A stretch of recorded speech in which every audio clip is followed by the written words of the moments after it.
Me and my girlfriend are trying to turn £1 into £1 million in under a year. Episode 28. Today is a special episode for two reasons. First, we're opening an abandoned storage unit owned by the art gallery that went bust. Will we find any art inside to save our purchase? And secondly, we now also, in this episode, have a sponsor, but we'll get into that a little bit later. What's in the storage unit? There are a load of boxes that have these little books and prints inside. About 100 in here. James Owen Quiet Fire Arusha. Oh, so they're meant to go together. Here's what it's supposed to look like.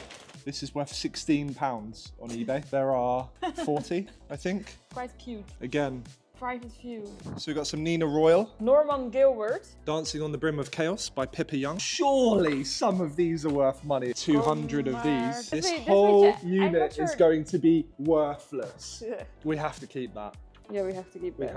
And we have 140 of these. But I do have some good news. Charlotte Keats replied to my DM and she's up for making something work. She appreciated the fact that we didn't want to sell her books on and got in touch with her instead. So she's offered £800 for the 140 books, roughly £6 per book, which has actually just saved our bacon so hard because I don't think we were making our money back at all. We're now just down £60 from this unit. I think we've got incredibly lucky and maybe just a Henry the Hoover away from freedom. But anyway, I read your comments and this unit, I agree, has been a distraction. So this landed today, half a ton of returned items packed up into a pallet, which was dumped on my street. But how did this happen? Well, it was actually thanks to today's sponsor, Adobe. I edit all of these videos myself on Premiere Pro, but I've also been using Adobe Acrobat Studio as the mind of this challenge. I've basically created a Norlux brain. I think that probably sounded better on paper. I have a crazy amount of documents floating around on my laptop, from loads of fully built out ideas to sheets of storage unit cells to the actual live spreadsheet total. Now with PDF Spaces, I've been organizing my documents all in one place, and I've been trying to work out what's next with their AI assistant. I whacked in some information about buying pallets of returned items, and it rightly pulled me up on the fact that this was very high risk,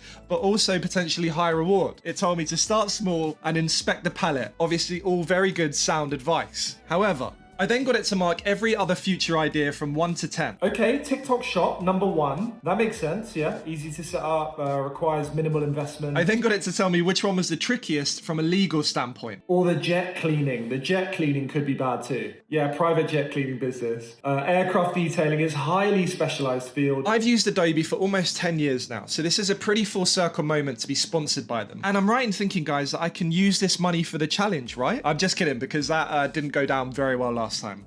But if you're looking for a workspace for creation, collaboration, and smarter work, Adobe Acrobat Studio might also be for you. Drop a follow. We're opening the palette in the next video.